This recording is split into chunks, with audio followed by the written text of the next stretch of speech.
Olá, seja bem-vindo ao canal de podcast da Igreja Presbiteriana das Águas. As mensagens que você ouve aqui foram ministradas em nossos cultos por nossos pastores. Deus te abençoe poderosamente. Que a graça e a paz do nosso Senhor e Salvador Jesus Cristo seja abundante na sua vida. Que a presença de Jesus Cristo, nosso Senhor e Salvador, seja plena nesse lugar, hoje, aqui. Que Ele ministre verdades ao seu coração. Que você esteja aberto a ouvir a voz de Deus. Fé e esperança, apesar das circunstâncias. Esse é o tema da nossa série de mensagens baseadas no livro do profeta Isaías. Um livro que, como a gente já falou aqui algumas vezes, apresenta sim o juízo de Deus, um Deus extremamente zeloso sobre o seu povo. No entanto, um livro que apresenta a maior esperança que um povo poderia ter, a esperança na verdadeira redenção. Por isso, convido você, meu irmão, minha irmã, a abrir a sua Bíblia no capítulo 43 de Isaías. Isaías, capítulo 43. Hoje a gente vai fazer a leitura do verso 1 até o versículo 13. E aí, claro, como de costume, te convido a manter a sua Bíblia aberta durante toda a exposição da palavra. Isaías 43, do 1 ao 13.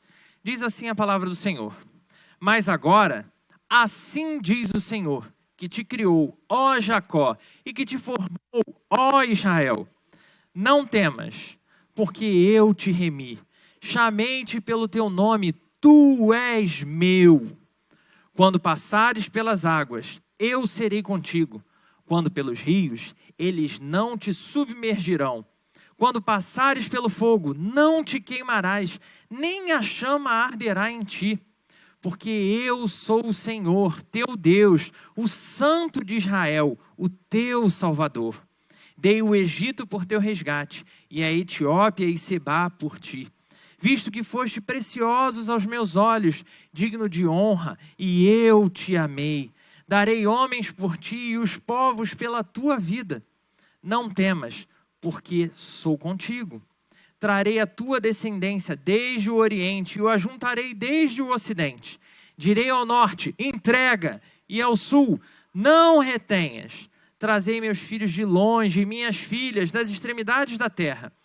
A todos os que são chamados pelo meu nome, e os que criei para a minha glória e que formei e fiz. Traze o povo que ainda que tem olhos é cego, e surdo, ainda que tem ouvidos. Todas as nações congreguem-se e povos reúnam-se. Quem dentre eles pode anunciar isso e fazer-nos ouvir as predições antigas?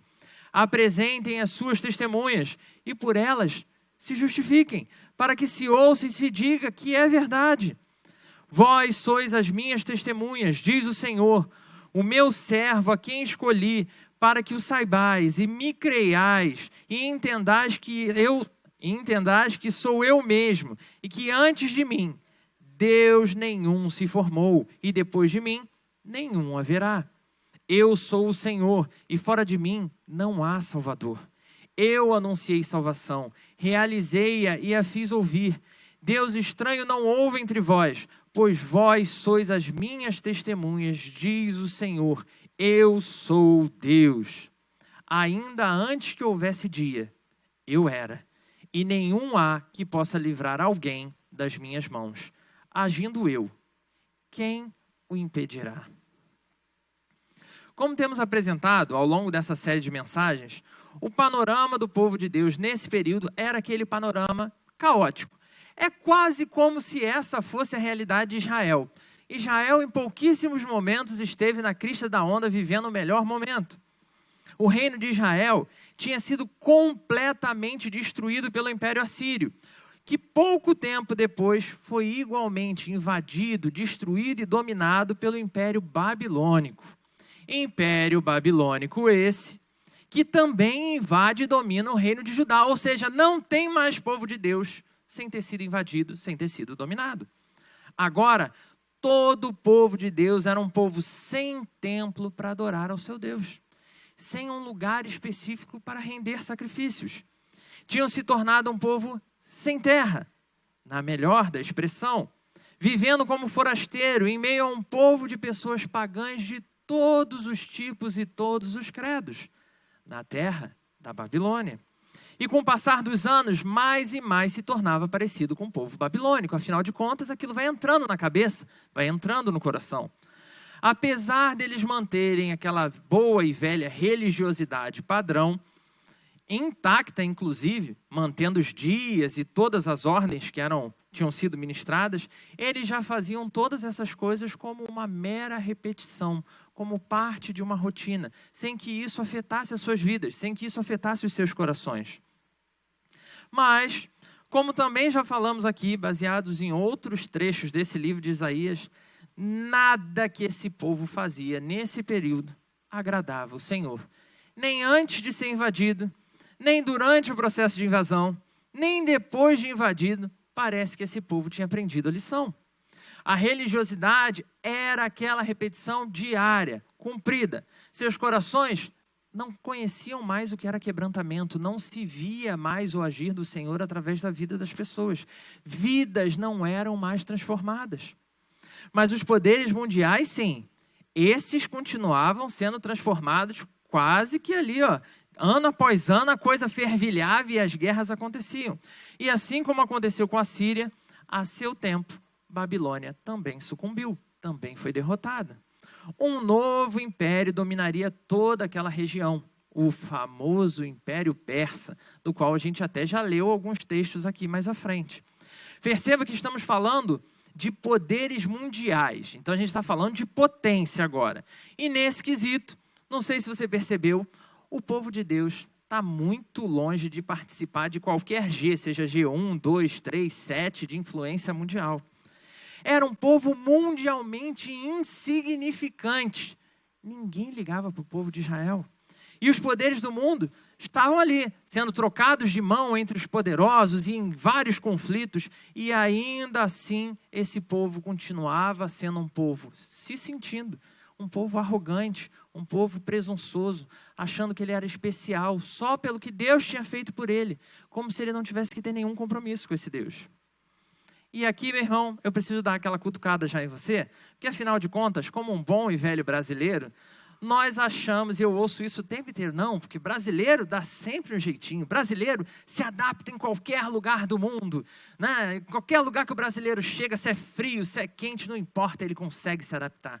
A gente está falando de um povo aqui, que ele foi tirado da sua terra, foi levado para outros lugares, ele viveu cativo no Egito, ele viveu cativo na Babilônia, e parece que o coração também se adaptava e ele vivia ali perfeitamente. Talvez a gente tenha mais semelhanças com esse povo aqui do que a gente gostaria de admitir. Porém, apesar de toda essa capacidade de adaptação do povo de Deus lá nesse período na Babilônia, o poder e influência era praticamente nenhum. E ainda assim eles seguiam se sentindo especiais. O mundo lá fora está um caos. O povo de Deus espalhado, disperso, corrompido, sem rei, sem terra, sem rumo, sem noção do que vai acontecer agora. Quem vai ser o novo poderoso? Esse novo poderoso vai trazer problemas para a gente? Vai perseguir os judeus? Como é que vai ser? Não se tinha qualquer ideia de tão insignificante que era. E agora? O que fazer enquanto povo de Deus? Como me posicionar? Será que tem como piorar ainda mais a situação? Para esse povo é que vem essa ministração, essa profecia de Isaías, para que o coração deles possa estar preparado. É diante desse povo cativo, pobre, desterrado, pagão, embora mantendo a sua religiosidade, que o profeta vai trazer uma palavra de futura alegria, uma alegria palpável, uma alegria transformadora, um futuro de restauração verdadeira. Por isso, te convido a se aprofundar nesse texto comigo com um tema. Preparado para anotar? Anota aí, irmão. Bota pelo menos para o pastor ficar feliz. Isso aí, finge que está anotando no celular. Muito bem. O tema, sobrevivendo ao dia mau. Sobrevivendo ao dia mau. Um povo sem terra, sem templo, sem rei, sem nenhuma expressão. Um povo que, como tantos outros, aparentemente tinha sido engolido pela Babilônia e agora era apenas mais um grupo de lá. Um povo que começa a aceitar que a vida era aquilo ali e pronto. Não adianta, política é tudo igual, é tudo corrupto, vai dar tudo errado, não tem esperança mesmo. A gente não vai chegar a lugar nenhum. Deus mais uma vez se achega ao seu povo para lembrar: eu sou e continuo sendo Deus. Apesar de todo o pecado e idolatria de Israel, Deus promete o redimir. O povo de Deus não permanecerá naquele mesmo estado que ele estava. A situação pode se tornar de fato ainda pior, mas Deus continua no controle de todas as coisas. E é o versículo 1 que vai nos dar a tônica dessa profecia. Presta atenção. O Deus que criou o patriarca desse povo, o Deus que formou de uma família medíocre, uma família que era de um povo insignificante, ela tira um cara e faz desse cara uma nação. Esse Deus não abandonará a obra das suas mãos, ele sabe o que ele está fazendo. Esse é o Deus que orienta o seu povo dizendo: não temas. Versículo 1. Não temas, porque eu te remi, chamei-te pelo teu nome. Tu. Primeiro ponto. Não há o que temer, pois eu sou Deus. Então não teme. Fim da nossa reflexão do ponto 1. Não há o que temer. Mas como mais do que esse rápido afago de não tem problema, Deus está no controle, está tudo certo, é só não temer. E é isso que Deus vai nos dar diante dessa profecia. Então, atente, porque nesse texto são muitos os motivos pelos quais Deus deixa claro para o povo que ele não tem o que temer. No primeiro versículo, nós temos a descrição de um Deus que chama seu povo para si nominalmente. Então é um povo que Deus sabe quem está chamando e Ele sabe quem vai fazer parte. Não é por acaso, você não entrou por acidente, você não está perdido dentro da casa do Pai. O Senhor te chamou para fazer parte de um povo e Ele está trabalhando o seu povo, apesar das circunstâncias. Jacó, sem dúvida nenhuma, meu irmão, minha irmã, não era o melhor exemplo de servo de Deus. Não sei se você conhece muito bem a história dele, mas ele é aquele cara mentiroso. Diz na Bíblia que o infeliz mentiu. Tem nem como limpar a barra de Jacó. Você diz, não, mas pode ser. Não, ele mentiu. Diz na Bíblia que ele era ardiloso, que ele era enganador, capaz de enganar o próprio pai quando estava cego, se passando pelo irmão para ser abençoado no lugar do irmão. Esse cara é o pai da nação que Deus chamou para ser o seu povo. Esse homem absurdo, mentiroso, esse homem mau, ele é redimido nas mãos desse Deus. Ele é transformado e com todas as imperfeições que ele ainda carregava no seu corpo, ele foi feito patriarca do povo de Deus. Não tenha medo das suas imperfeições. Você não precisa ter medo das suas falhas. Você não precisa olhar para Deus e falar, Deus, eu sei que o Senhor é grande, que eu sou horrível, então eu não posso ser crente por causa das minhas falhas. Porque nenhuma das suas falhas são um empecilho para Deus fazer você ser povo dele. Mas certamente não é só o medo das nossas imperfeições que pode nos afastar de Deus. O versículo 2 já vem direto como um rojão no peito, é como Romário vindo correndo, dando aquela voadora lá no peito, não sei nem mais de quem, né? No meio de uma partida. Os mais novos não sabem nem a referência, né? Então, o senador, ele já era brigão naquele tempo, né? Então, o versículo 2 vai dizer para a gente, olha só que coisa sensacional. Quando passares pelas águas, eu serei contigo. Quando pelos rios, eles não te submergirão. Quando passares pelo fogo, não te queimarás, nem a chama arderá em ti. Não sei você, meu irmão, minha irmã, mas eu li esse trecho com a voz da Cassiane cantando o hino da vitória. Se no fogo tu passares, não vai te queimar. Então, desculpa, né? Faz parte. Apesar de todos os perigos que possam sim assediar o povo de Deus, Deus está dizendo aqui que Ele não vai abandonar o seu povo. Coisa muito terrível pode vir, mas Ele não vai abandonar o seu povo. Mesmo poderes devastadores, como o do fogo, que é sim, meu irmão, minha irmã, algo que a gente deve temer para sempre, porque o fogo vai sempre ter o mesmo poder devorador de destruir os diversos materiais, transformando eles em cinza, em pó, em nada. Mesmo o poder devastador das águas. Eu não sei se você já tomou um caixote na praia. É aquele momento da sua vida que 10 segundos parecem horas. É aquele momento que você senta e assiste o filme da sua vida passando diante de você. É terrível.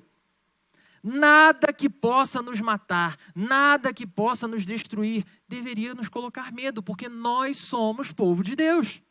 Deus garante que está conosco, Ele garante que Ele vai manter o seu povo. Trago de volta aqui a imagem da criança que teve pesadelo. Em geral, se essa criança pegar e disser, né, pai, preciso de socorro, me ajuda, eu tive um pesadelo, e a criança já quer narrar o pesadelo. Se o pai virar para a criança, imagina lá o Bernardo, né? Você vira para ele, filho, tá tudo bem, não tem monstro aqui, olha aqui ao redor, não tem monstro, tudo ok, tá bom? Só dormir e voltar para o seu quarto. O que acontece 10 minutos depois? Ele vai voltar lá para te perturbar, porque não é o suficiente. Mas se um dos pais deitar do lado dessa criança, será que essa criança consegue dormir? Às vezes o pesadelo foi realmente terrível. E se você parar para ouvir o pesadelo, até você tem pesadelo. Só que quando você deita do lado dessa criança, pode ter sido o pesadelo mais terrível. Ela sente que ela pode dormir. E o detalhe é que isso não significa que ela não vai ter novos pesadelos, ou que ela não vai ter nenhum outro problema na noite. Mas ela sabe que ela está protegida. E pode ser que ela acorde de novo, que ela se bata ali, mas basta abrir os olhos e ver que um dos dois está ali, que já tranquiliza. Ela já confia e já consegue até dormir sozinha, sem precisar acordar o pai que está todo torto na cama ou a mãe que está jogada em algum lugar. Deus está dizendo para o seu povo, eu sou o Todo-Poderoso, eu estou aqui com você. Não há o que temer diante de mim. Não importa o pesadelo, não importa o poder, não importa o que venha sobre você. Eu sou o seu Deus. Nenhum poder tirará vocês das minhas mãos. Deus está reafirmando para o seu povo, vocês são meus e eu não renunciarei vocês de maneira nenhuma. Eu não deixarei que nenhuma força, que nenhum poder arraste vocês para longe de mim. Então, os versículos 3 e 4 apresentam que esse Deus Salvador, esse Deus Redentor do seu povo, ele tem poder sobre absolutamente toda a terra. Seu poder sobrepuja o poder da grande maior parte dos reinos que eram conhecidos naquela época.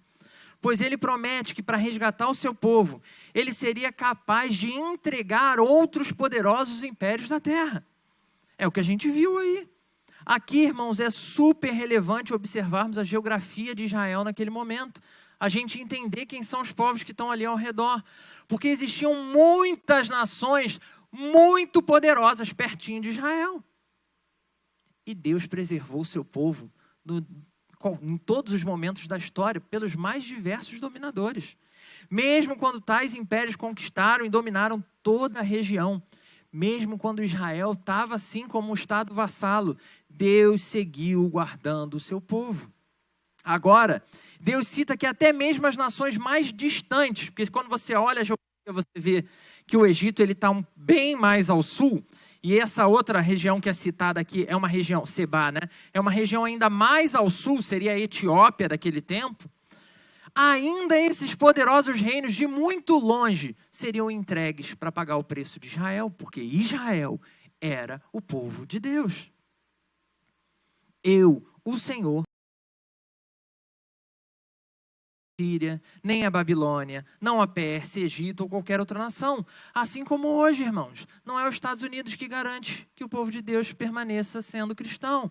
Assim como não será a China, até porque, né? Enfim, nem a Rússia. Deus segue protegendo o seu povo. Por isso, o versículo 5 vai repetir a ordenança do versículo 1. Qual é a ordenança? Não temas. Apesar de toda a desolação acontecida, apesar de tudo que vocês perderam, apesar do estado de destruição que ficou ao seu redor, Deus restaurará o seu povo por completo. Ele é fiel à sua palavra. Esse trecho nos permite fazer menção à profecia que foi feita um pouquinho antes, no capítulo 41, também de Isaías. Versículos 8 ao 10 diz assim: Mas tu, ó Israel, servo meu, tu, Jacó, a quem elegi, descendente de Abraão, meu amigo. Tu, a quem tomei das extremidades da terra e chamei dos seus cantos mais remotos, e a quem disse, tu és o meu servo, eu te escolhi e não te rejeitei. Não temas, porque eu sou contigo. Não te assombres, porque eu sou o teu Deus. Eu te fortaleço e te ajudo e te sustento com a minha destra fiel. Isso não é condicional, irmãos. Não tem a ver com se você orar todo dia, se você devorar a Bíblia, se você fizer isso, se você fizer aquilo, se você subir um monte, se você descer o ralo. Não importa. Não tem relação com o que você é capaz de fazer. Por isso, não há o que temer, porque Ele é o nosso Deus. Nos versículos 5 ao 7, vemos esse poderoso e presente Deus reivindicando para si os seus filhos, dizendo, não importa onde eles estão, não importa quem está mandando neles aí, agora eu disse, vem. Mas Ele também é o Deus que nos reunirá. Mais uma vez, nenhuma nação da terra terá poder para se opor a isso. De uma extremidade à outra do mundo, Deus vai reunir o seu povo. Independente do reino, independente do Senhor, ou poder que tenha se estabelecido lá sobre o povo de Deus em qualquer momento da história. Nenhum deles terá poder para resistir à ordem do Senhor quando Ele disser, vem. De norte a sul, de leste a oeste, quase a música que a gente cantou, né? Todos libertos de seus cativeiros, todos redirecionados ao seu verdadeiro Senhor. Aleluia! Não existe lugar longe demais para o qual você possa fugir do agir de Deus. Ele vai te alcançar, tu pode ir muito longe, Ele vai te alcançar. Aleluia! Não existe nenhuma prisão em nenhum lugar do mundo, nenhum cativeiro que possa te prender de uma forma que Deus não possa invadir e te libertar de lá. Deus tem restauração para o seu povo. Aleluia! E aqui a gente chega então no nosso segundo ponto. Não há poder, vai, anota aí, irmão, de novo, vai lá. Não há poder que impeça o agir de Deus. Não há poder que impeça o agir de Deus. E aqui, irmãos, pausa para a água, porque isso aqui deixa o coração meio complicado mesmo. Diversas vezes, e com muita frequência, muito mais do que eu gostaria de admitir, eu ouço esse tipo de frase. Nunca deixe seu filho experimentar drogas, porque o dia que ele se viciar, não tem mais volta. Ou os relativistas, né? Que também tem a versão, sempre tem uma versão, né? Um pouco mais light de todas as frases. Vai dizer, não tem problema usar droga, desde que sejam as drogas light. Maconhazinha passa base, né? Passou. E tem outras aí também que passa base. O problema é experimentar as fortonas. O dia que teu filho experimentar a fortona, aí já era. Aquelas ali são prisão eterna. Tem nada que tire a pessoa de lá. Pessoas que julgam quem usa drogas, mas não percebem as suas próprias dependências em outras drogas legalizadas. Todas também viciantes. Desde aquelas drogas, meu irmão, minha irmã, que são vendidas em farmácia para tratar problemas de saúde, que a gente sabe que por um uso contínuo gera dependência.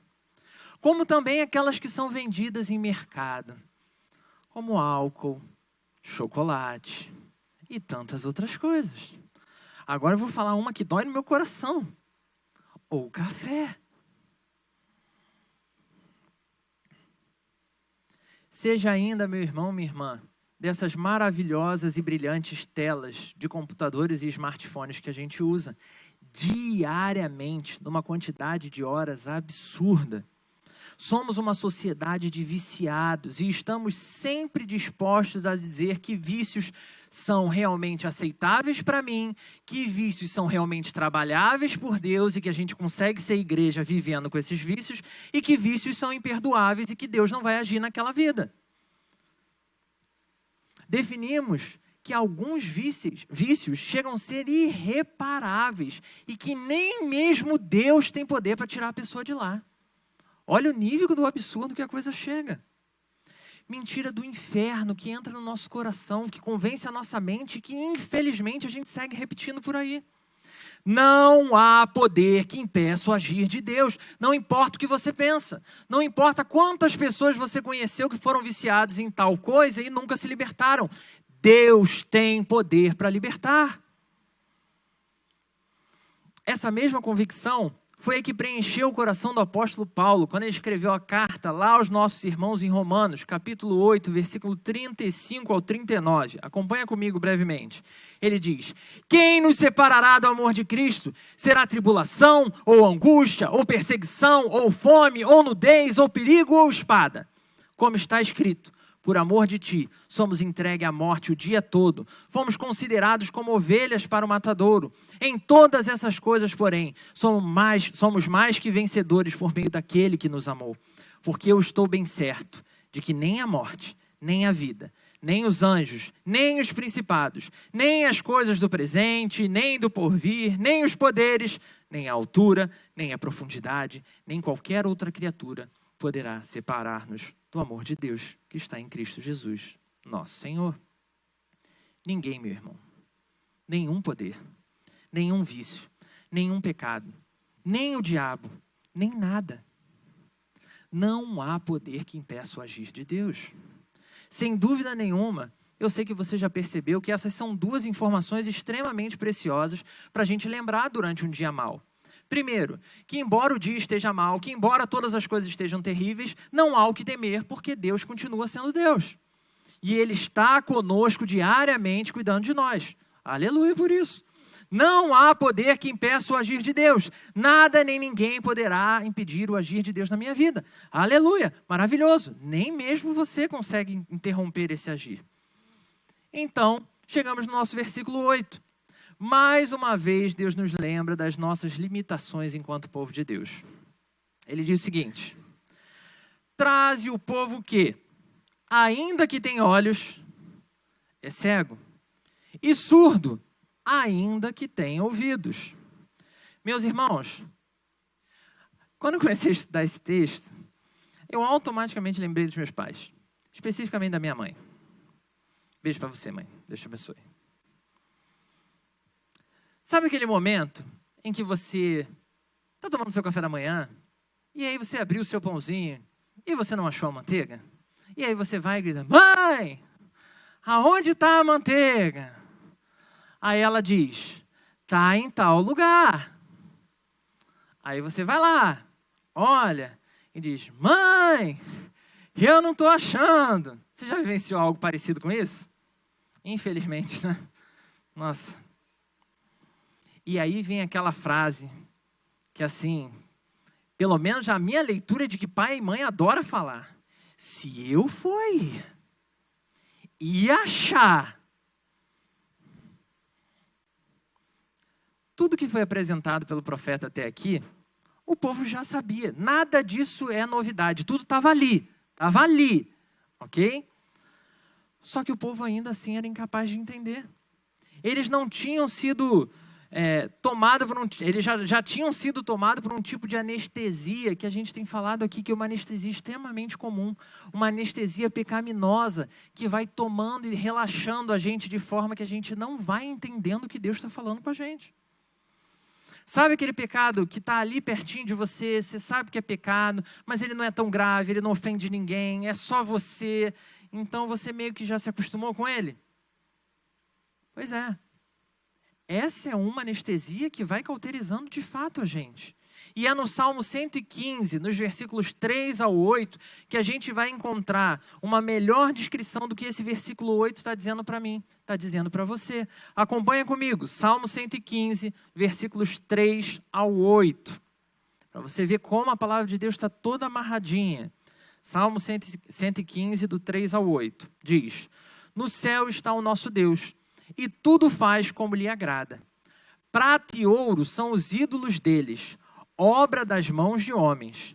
Tem boca e não falam, tem olhos e não veem, tem ouvidos e não ouvem, tem nariz e não cheiram. Suas mãos não apalpam, seus pés não andam, som nenhum lhes sai da garganta.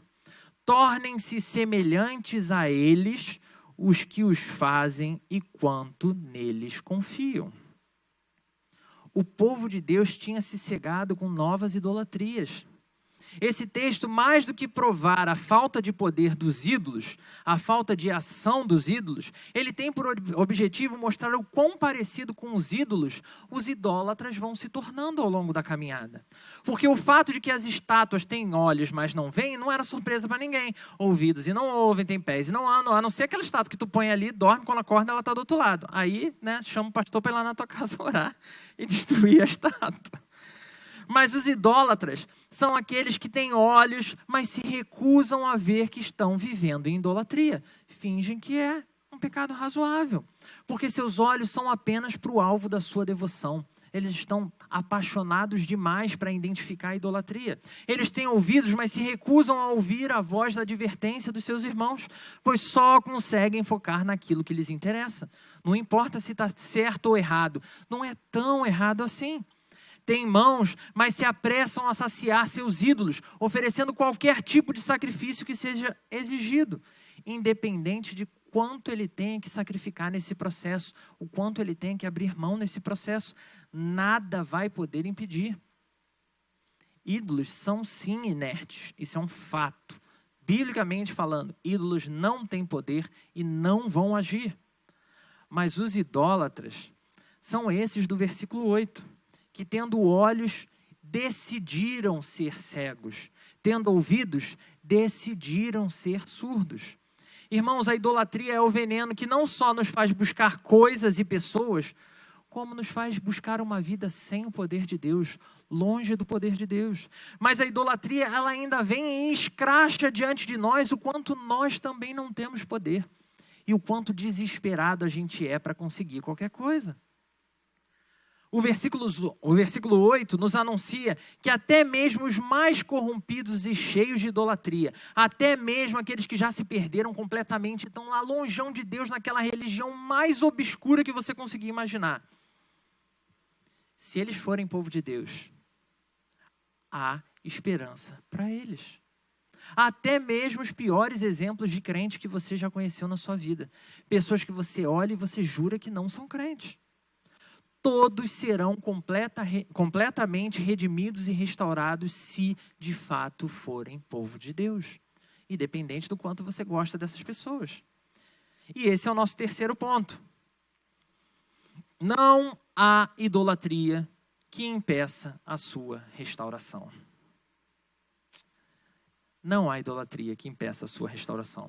Esse poderoso e soberano Deus que fez todas as coisas, esse Deus que em sua palavra registrou diversas maravilhas feitas em favor do seu povo, esse grandioso Deus que nos garante que não há o que temer, esse Deus devastador que rompe os céus e terra para buscar aqueles que são seus onde eles estiverem, esse Deus é o Deus que se reaproxima do seu povo, do seu amado povo, ciente de toda a idolatria que esse povo continua vivendo, a idolatria que ele continua desejando para si.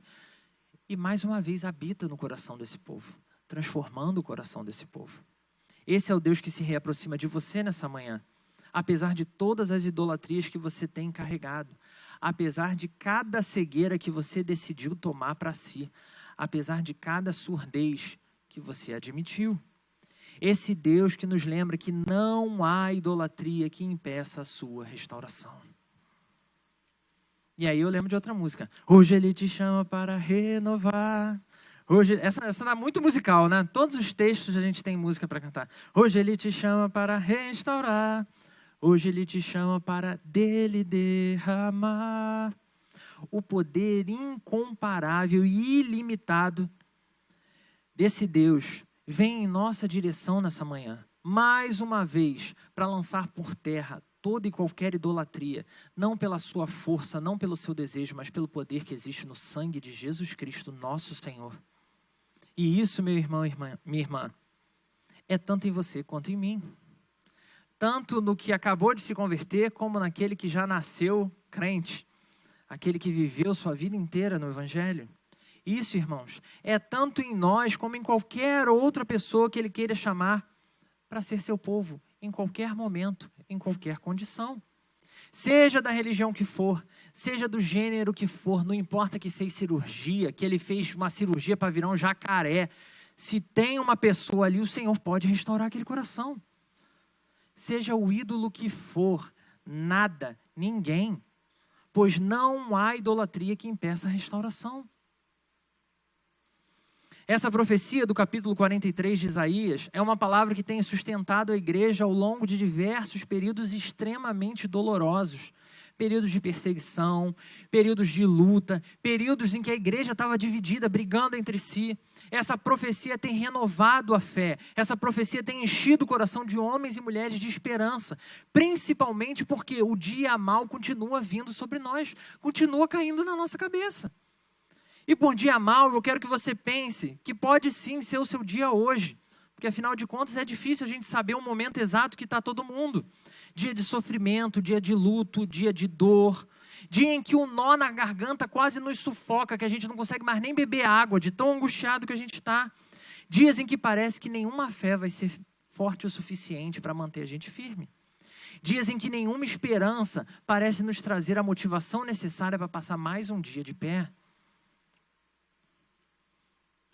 Deus sabe que no dia mau, eu e você ficamos extremamente vulneráveis. É no dia mau que a angústia atinge proporções de descontrole na nossa vida. Ele sabe que no dia mau o nosso coração geme mais do que qualquer força que a gente consiga contemplar.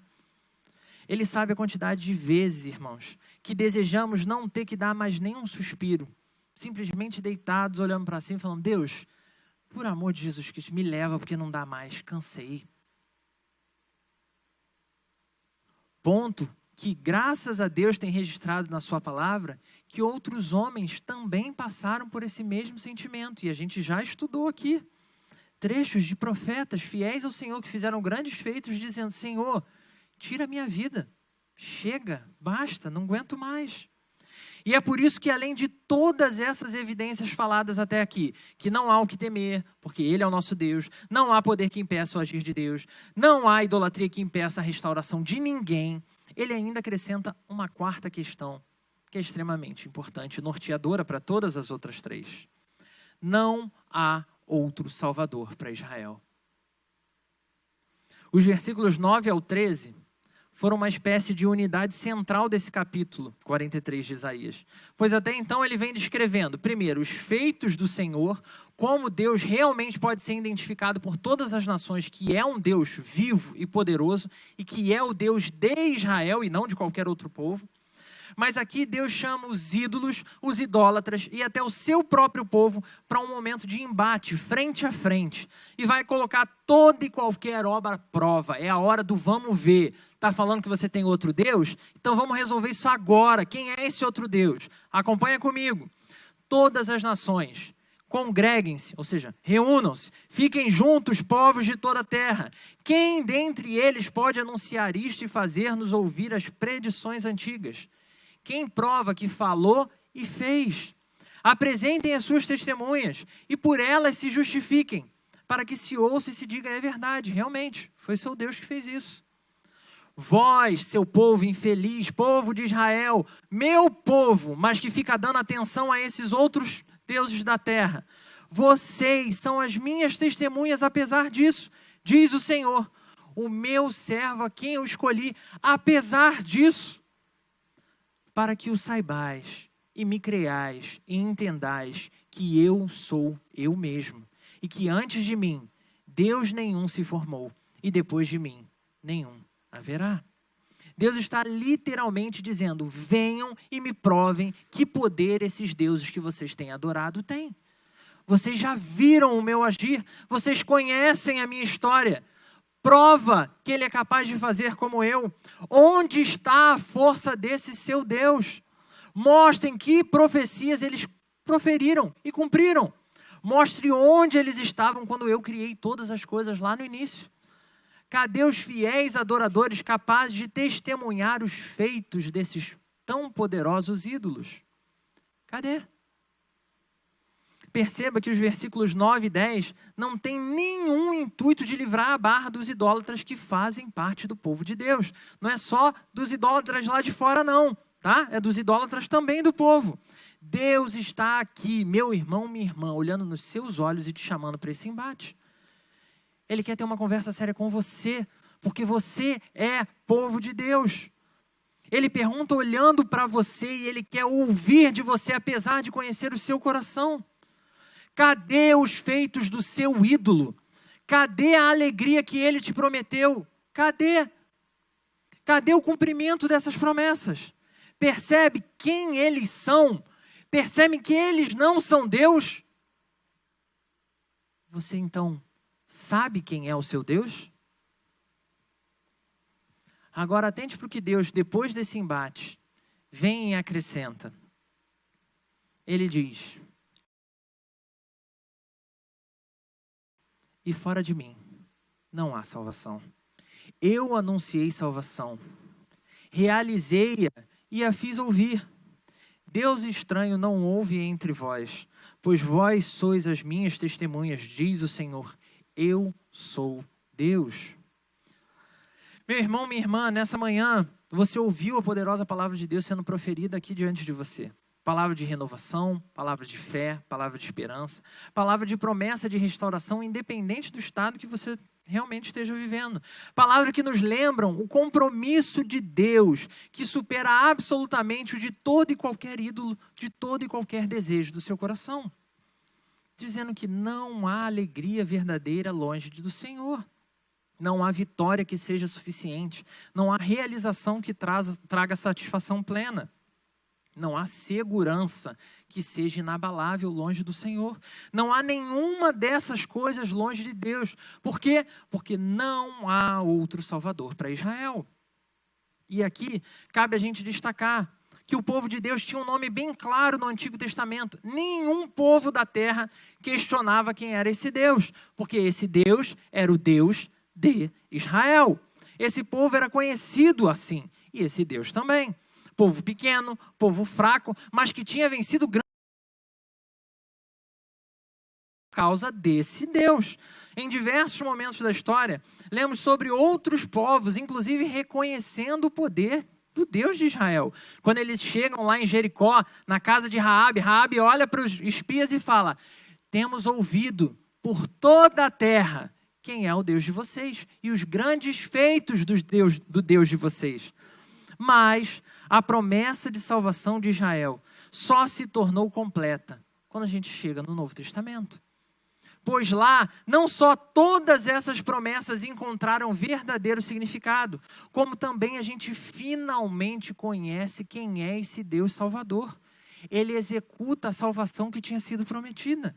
Esse Deus Salvador, ele assumiu as nossas limitações e não só isso, ele assumiu as suas culpas, ele assumiu os seus pecados sobre si. E encarnado em um corpo limitado e frágil como o meu, como o seu, ele pagou o supremo preço da nossa salvação.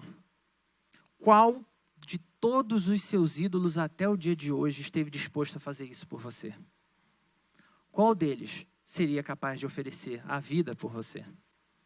Enquanto os ídolos só demandam, só exigem, só querem para si, estamos diante de um Deus realmente poderoso que faz coisas extraordinárias e ainda assim, contrariando toda e qualquer narrativa mitológica de qualquer religião possível, ele abre mão disso tudo e se oferece para pagar o preço desse povo.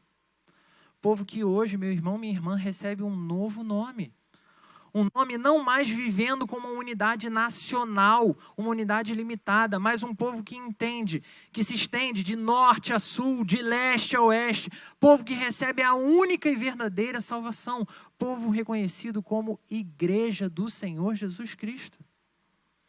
Jesus Cristo é o Senhor soberano sobre o povo de Israel. Jesus Cristo é o Senhor sobre a igreja. Jesus Cristo é o nosso Salvador, Ele é o meu Salvador, Ele é o seu Salvador.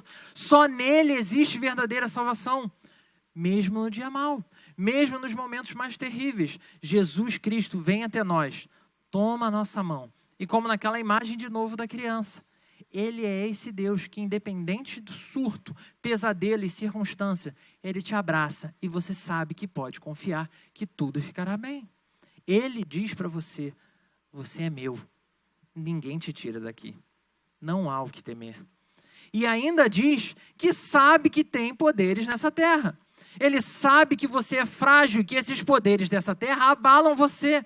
Afinal de contas, ele habitou num corpo frágil como eu, como o seu. Então ele sentiu fome, ele sentiu necessidade, ele sentiu aperto, ele quis fazer xixi, não pôde ir. Ele teve um monte de circunstâncias que ele passou e ele teve que se adaptar. Então ele sabe qualquer situação que você esteja passando. Mas ele garante que continuará te sustentando, porque você é povo dele. Ele também sabe o quanto você se prostituiu.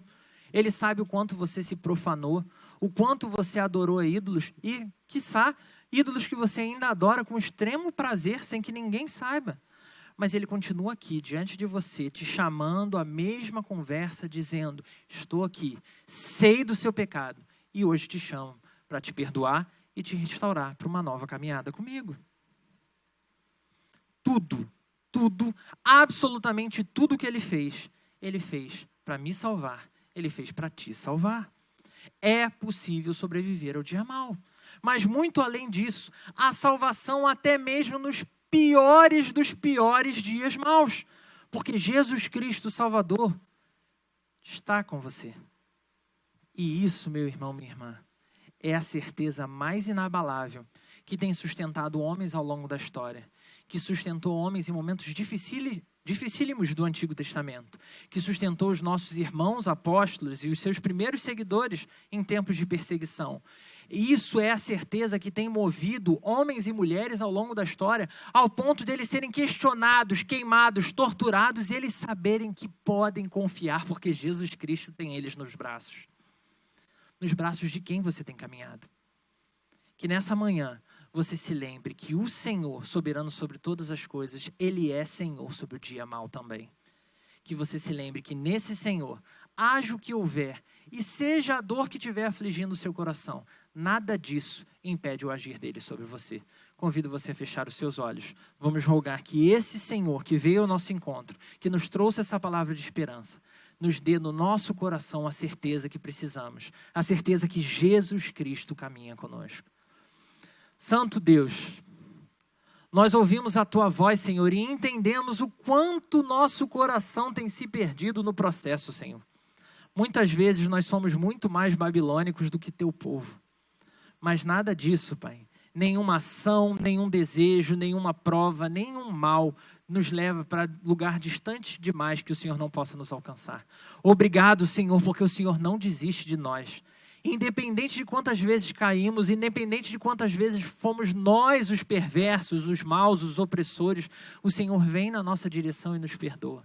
Obrigado, Senhor, porque em Jesus Cristo nós encontramos a plenitude da salvação.